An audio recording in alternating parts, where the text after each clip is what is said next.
Oh my gosh. Last C of our season. Do you speak? Do you speak? Yes. Do you speak? We're about to not anymore, no. So, sir, we're coming up on the new year. We're staring right into 2025. Yeah, we're recording this is on exciting. New Year's Eve day. Yeah. Happy We're New so Year's. close. Happy New Year's Eve day.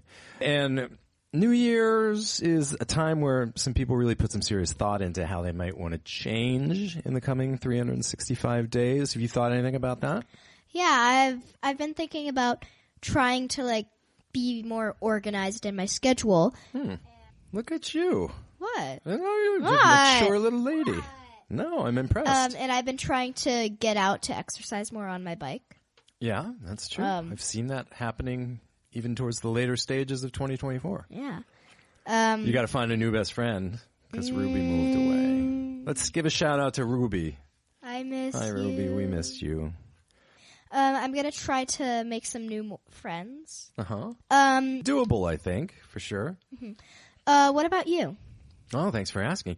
I have decided that in the coming year, I would like to realize my almost lifelong dream of becoming a werewolf. What? Now, hear me out. Always dug them growing up. Used to draw them constantly. Saw all the movies.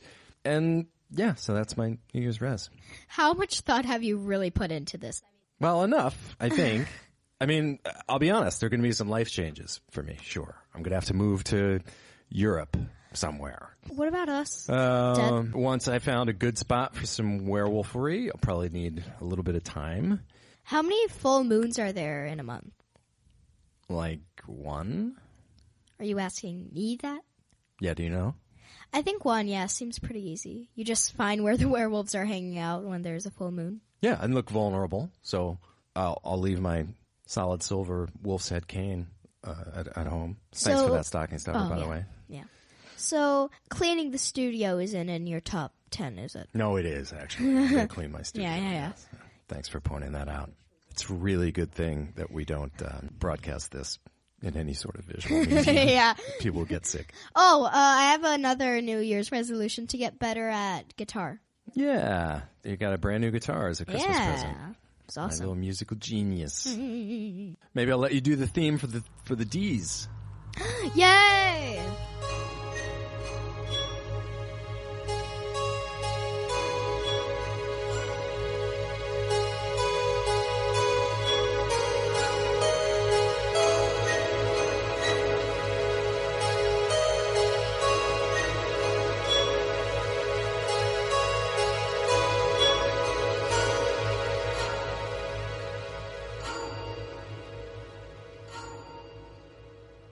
Yeah.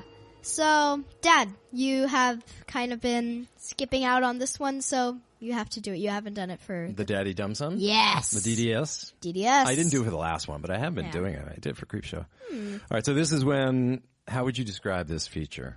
When I summarize the movie we're talking about as stupidly as I can? Does that about cover it? Yes. Okay. I'm ready to crack up. Curse of the Werewolf, 1961. Serling, this is a classic tale. Boy meets dead squirrel. Boy sad. Boy try kiss dead squirrel back to life. Dead squirrel blood excites boy. Boy become werewolf. Werewolf boy grow up. Get job bottling wine. Werewolf boy meet girl. Werewolf boy can't keep soul, spirit, animal love balance under control. Werewolf boy does a lot of pretty impressive climbing. Werewolf boy shot with silver bullet. That one actually sums up nice and tidily with a dumb son. I never knew the film was so short. It's pretty short. Yeah. How long is it? Like 1 I hour, wanna say 35? I mean, the ending is so abrupt. Again, Yeah. we talk about this in a couple of the movies that we've covered, but this one really feels there's so much drama building up, and then it's done. It needed a bit more, to be did honest. Need a little bit. And we're more not going to go into the minuses. Right, Okay. You're right. Okay, thank you. So, I know my dumb son was perfect, but let's try to add a little bit more detail for the folks out there to get them to watch this movie because it's a good movie, right? They should watch this movie. Yeah. Okay, we'll get into it. All right. So long ago, a poor beggar comes to a little Spanish town where the evil Marquis, Yeah, don't pronounce the S. which is like a the Spanish version of a Lord Mayor, or someone very rich and important. Kind of like The Dagon. Illuminati of the small Spanish town, yeah. So he's celebrating his wedding day. Yeah, and the Marquis humiliates the beggar by making him sing and dance for wine and scraps Poor of beggar. food. Yeah, I know. I like the makeup that the beggar has on him. We're It's going very to talk about him because I dirty. like him as an actor, too. But his new wife takes some pity on him. So the Marquis has the beggar thrown in the dungeon, and boy, that beggar is forgotten quickly. Yeah, that he becomes ancient history very, very quickly. Yeah. There he spends many years turning more and more animal-like in his Yeah. cell. Yeah, I like that. He looked like an animal. He Though. looks scary. The eyes really popped. So And he's in this cell, and the only person who's looking after him is who? the prison guard's mute daughter. And then they have a baby. I don't understand. Certainly the hardest that. part of the movie to pass by a current acceptance mindset 60 years after the fact. But yeah, he attacks her in the cell because he's becoming more and more of an animal. He doesn't recognize that this is the only friend he really has. Yeah, so the baby is taken in by a very kind local family who raise little Leon, right? Little Leon as their own. And he's a cute little kid. But there is suddenly a rash of animal deaths around the home. Goats, cats. And the little Leon never seems to wake up hungry in the morning. Suspicious. So they determine that he is indeed cursed. The many foreboding signs during his baptism should have been a dead giveaway. But he develops a taste for blood as a child and can barely be contained in his room at night when the full moon beckons to him. And his uncle has installed some serious bars on his window that he can't pry open. And this was a scary scene for me when I first saw the movie when I was like 7, 8. The kid pulling at the bars on his window like a literal lunatic. Really? Yeah, I don't know why. It scared me. I thought you were going to be talking about like a terrifying sequence of a scene. And I was like, what? This really stuck in my brain, and I have a memory of it being a lot more prominently featured in the movie than it actually was. But I think maybe I saw an image of just that shot in a book, and it sort of reinforced it for me. But yeah, him with his teeth and like the eyes wide open with the moon shining on him, pulling at those bars, freaked me out when I was a kid. Like, do you even understand why? I don't, but that's what I like about horror movies. You don't Yeah. have to explain why they have an impact on you. They just do.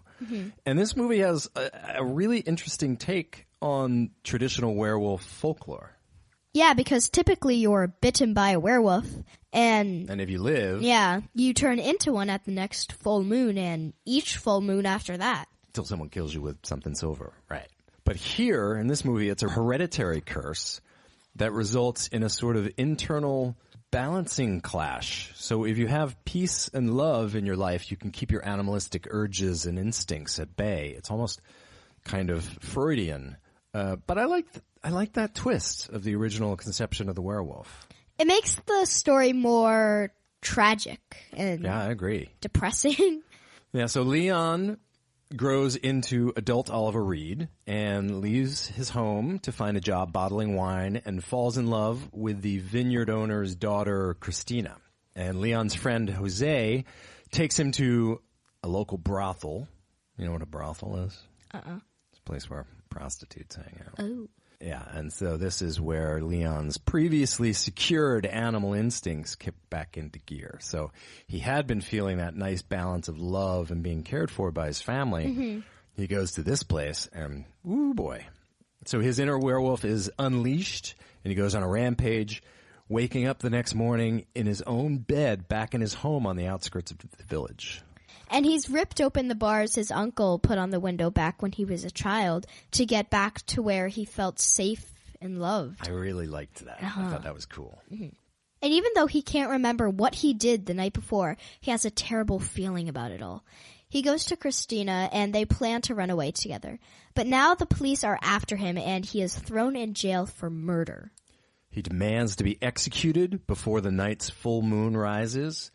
But these things take time, Serling. There's paperwork, probably a whole trial. Anyway. Full moon rises. Leon turns again and breaks free from his holding cell. And then we've got a typical classic monster on the loose, chased by the town's pitchfork mob.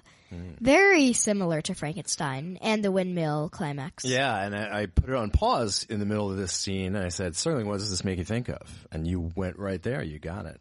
And then we also were talking about King Kong as he's climbing up the parapets. Yeah. There's even flaming bales of hay that the werewolf is throwing down on the townsfolk from high atop the bell tower. Definitely a callback to classic Universal, but a good scene. I liked it. Yeah.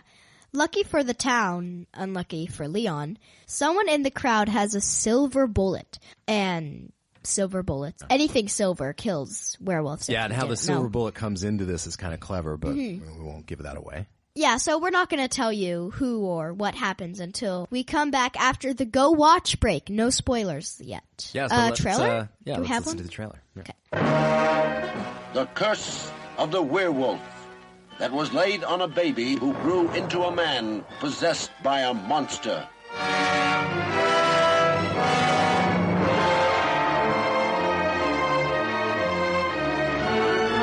To this Spanish town, the night brought drinking and dancing, music and girls, and the moon.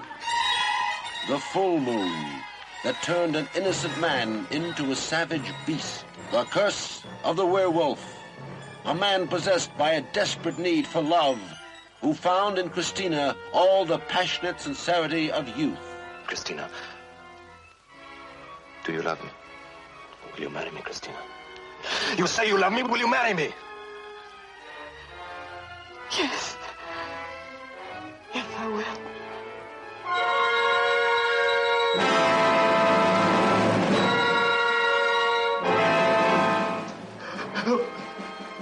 Help me! Get away! Get away! Get away! No!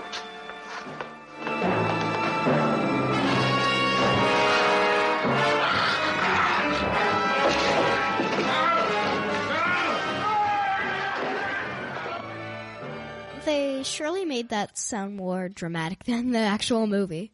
So, do you recommend this movie or no? Yeah, I'd recommend this. Yeah.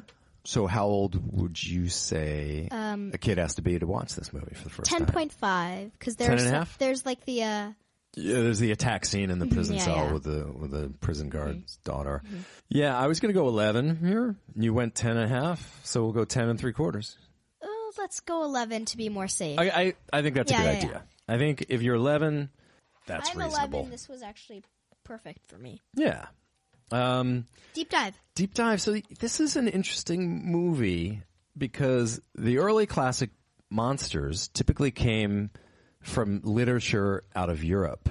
So the books by Mary Shelley and Jane Loudon, they were both British, or Bram Stoker, he was Irish. Robert Louis Stevenson was Scottish. So the Wolfman was kind of America's first movie monster? Kind of, yeah. So that movie the Wolfman came out in 1941, which was 10 years after Universal released Dracula and Frankenstein, Mummy, and Jekyll and Hyde.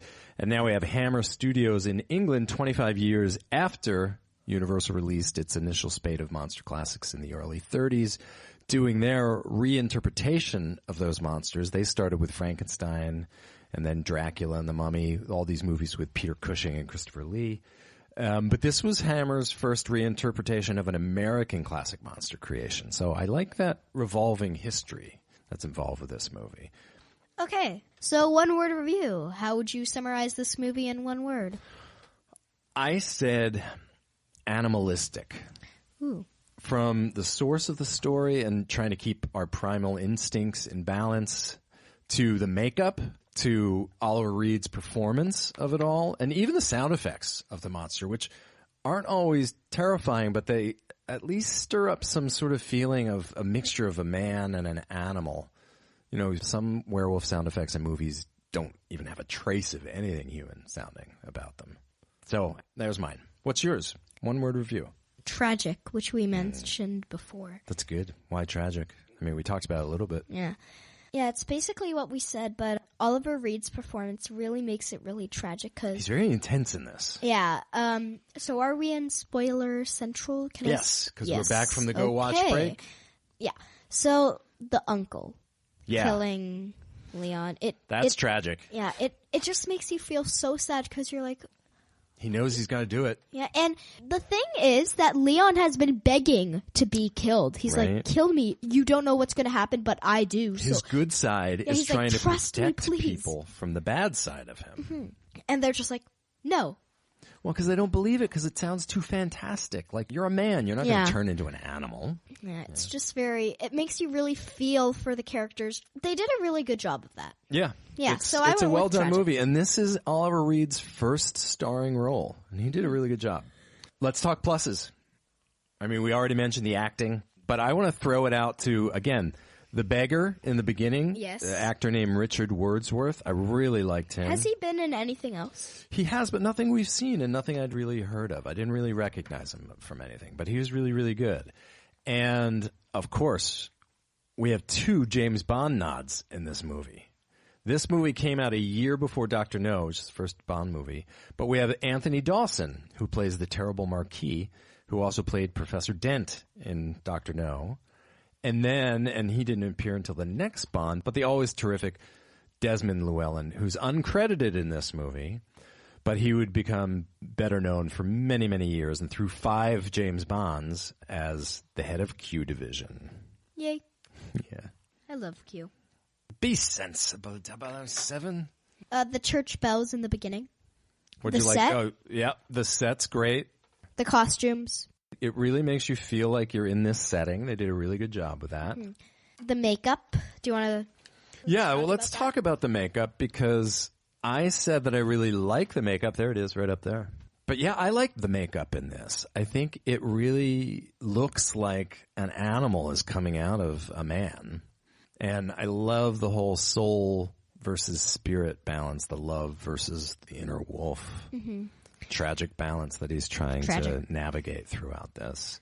When he first turns into the werewolf at the brothel, you got the cool stalking shadow, when he's about to kill his best friend, Jose.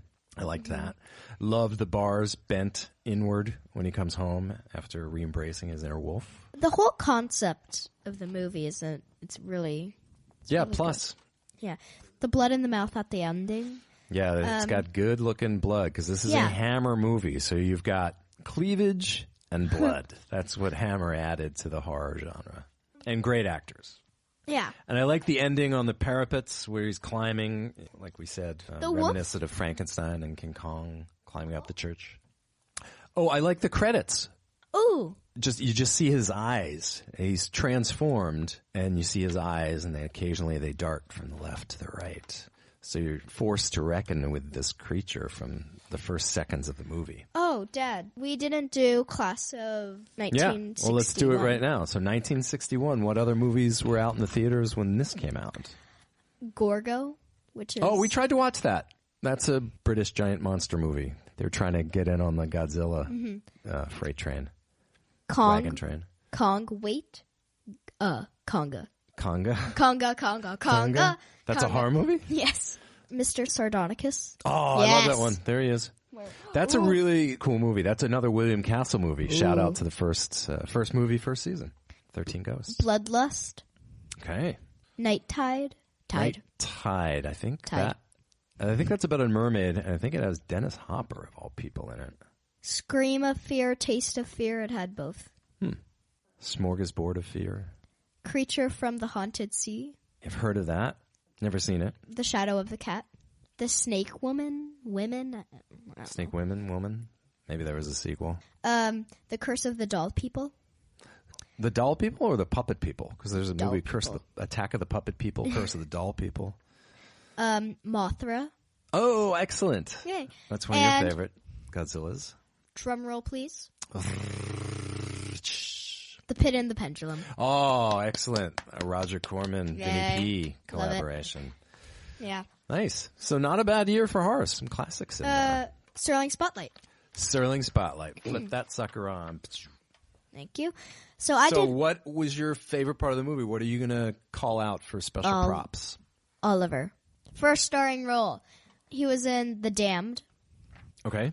I don't know that movie. Spasms. Yeah, he did a bunch of horror later on in his career in the Oliver. 70s. Oliver, which is a musical. That's a musical. Oliver Yeah, he's great in that. And that was directed by his uncle, Carol Reed. His uncle probably gave him his first shot in show business, but he met it full on and became a big star. He was in The Brood, which we did last season. And he's great in The Brood. Gladiator. Yeah, his last movie. He's also in a very controversial movie. Well, he's in Tommy. The Who's rock opera. And he's in another movie that Ken Russell directed called The Devils, which is very controversial. What does controversial mean again? It caused a lot of people to protest and it caused a lot of outrage when it came out. Okay. So, in 1963, which was 2 years after this, a bar fight caused him facial cuts, requiring 36 stitches. Yeah. 36 stitches in your face. Oof. But you know what I don't understand? He was pretty young when he did this, right? Yeah. Why is he at a bar drinking? He was like an alcoholic. Yeah. Damn. And he was pretty out of control with his drinking and put Oliver Reed in a pub, and there was frequently trouble to be had. Yeah. And he was left with a permanent scar, which you can see in The Brood clearly. Yep. And he was really freaking out about that. He thought that it would ruin his career. And he died in an epic way. Tell us about how he died in such an Oliver Reed way. Yes. So he was filming Gladiator. He was 61. He was filming Gladiator and ran into a group of Navy sailors. And he was at a bar, of course, and he ran into them. And he challenged them to a drinking match. Yeah. Took on the whole Navy in a drinking contest. He was like, I've got to live up to my career. No, you don't. Yeah. Please don't. You're going to die. You don't have to live up to this reputation that you've carved out for yourself. But yeah, he sure was renowned for being a turbulent soul. Yeah, and he got poisoned. He fell ill, and he Alcohol collapsed. poisoning. Yeah. And he died in the ambulance. I think he had a heart attack. Yeah, he did. He's an interesting guy, though. A lot of firsts. So he was... They credited him with being kind of the first movie star who didn't start in the theater and establish himself in the theater in Britain first.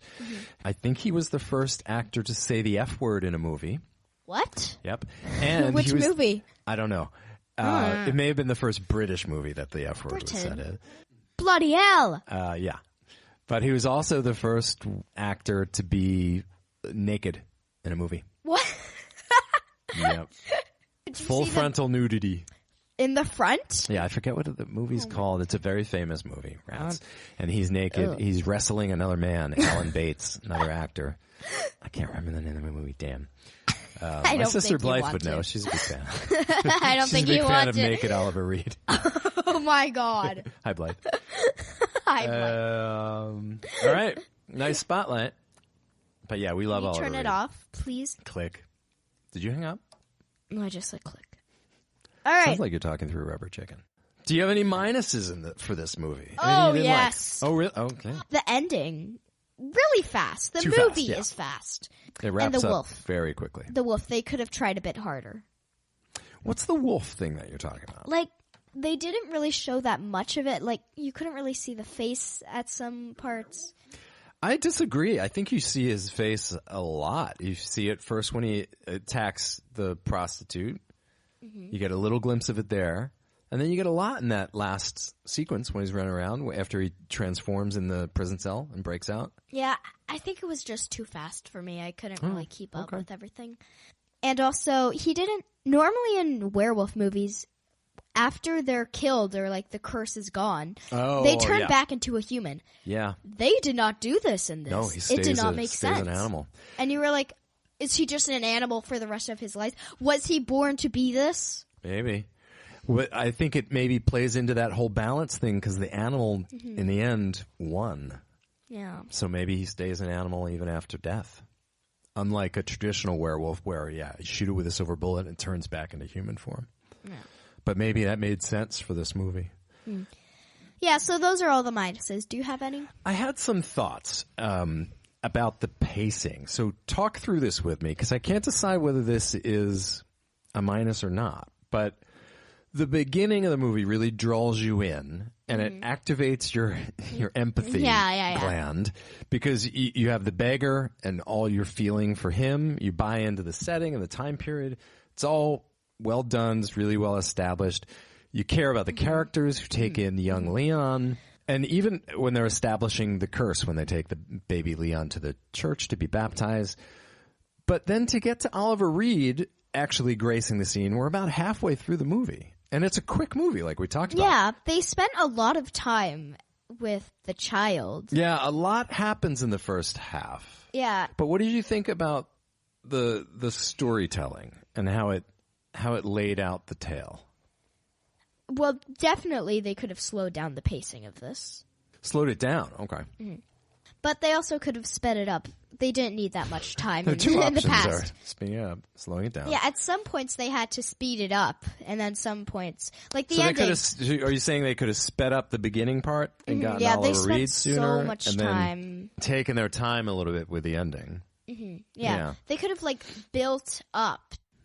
Interesting. See, I don't think the pacing is a hard negative minus for me, but it's not a plus either. There's nothing that I really don't like about the movie. In general, I really like this movie. Coolest kill? Okay, let me. Coolest. Oh, wait, I have some more pluses. I love the bells at the end. The showdown in the bell tower. Oh yes. I thought that was really cool. Now, can we please get to coolest kill? Yep. 3. 2, 1. The Vera. prostitute. Yeah, that's Vera. Yeah. Oh. Yeah. In the Spanish bar who seduces Oliver Reed when he really wants to be with Christina. But she flips the switch on that werewolf. Yeah. And it's cool because you sort of see him in the back of the room and she's reacting to it. He bites her a little bit in the neck first and she's saying, "What are you, crazy? I didn't sign up for this." And then how does it happen? There's a little bit of a jump scare, right? Doesn't he come out and attack her? You see his hand come out from the side of the screen where you aren't expecting it to come from. Yeah. Because he's fully transformed. Yeah. I think it's Wow. I think You're it's just pretty well kind done. Of in awe. But it's also there's not that much else to choose from as far as the deaths. He kind of chokes Jose, so that's not really that exciting. So what about SGS moments? So we had the sort of startle scare with Vera's kill, but did you have any SGS moments? No. I thought you Not did, really. but then you argued with me. So Yeah, I was like, no. there may not have been any for this. I knew the friend was going to die. That was obvious. Well, I told you that. You say, I knew he was going to die, but meanwhile, during the movie, you're like, are they going to die? Tell me. Shut Tell me. Occasionally, I'll say, I don't remember. And sometimes I really do remember, but I just don't want to tell you. You're a shark. All right. Fly, fight, freeze. Brain under pressure and stress. How would an average character react when confronted with a werewolf? So fight, flight, freeze. Oh, who will fight? Who'll be given a fight? And who's just probably gonna freeze? Yeah. So, fight. Ultimately, Don Alfredo has to The take... uncle. has to take aim with that silver bullet and do what is necessary. Yeah, he's torn, but And he gotta do Leon, it. Leon is fighting against the animal. Inside of him, yes. Yep. And Christina fights with her dad. She's like, I want to run away. I run away, yeah. They try to flee. And Leon fights to be listened to in his jail cell. Oh, yes. Right? He wants to be executed before the moon rises. And then he tries to flee from his animal side by escaping with Christina, who's going to keep him in balance. But and doesn't he also tries to run from the village people, pitchforks. Oh, they're a scary band. Yeah. Yeah, he climbs those parapets like a mountaineer. Freeze. A fully licensed mountaineer. Christina freezes, and the aunt Where does she freeze? at the very end, because she's watching the chaos unfold. Yeah. The women freeze in this a lot. And also the As uncle usual. freezes. The uncle freezes when he gets to the tower, because he's like, He's struggling. he's like, He's like, I got to do this, but I don't want to. yeah. Yeah. Tragic. Tragic. Yes, as you said. What do you think this got on some Rotten Tomatoes? 62%. Close. 60. Oh. So, not a very high score for this. I would have thought it would have been higher. But this matches with Godzilla vs. Kong, the new one, the New Empire. Scream 4. The Grinch. That movie that you like. Wait, which one? The live action? No, it's a cartoon. Not the one with Jim Carrey. Oh. Murder on the Orient Express, the remake with Johnny Depp and Willem Dafoe. They're in that. Albert Finney and Sean Connery are in the first Murder on the Orient Express. I know. And Norman Bates is in that, too. We should watch that. Psycho. Also at 60%, Bohemian Rhapsody with Safin. Hey, guess what it's time for? Oh, guess the tomato.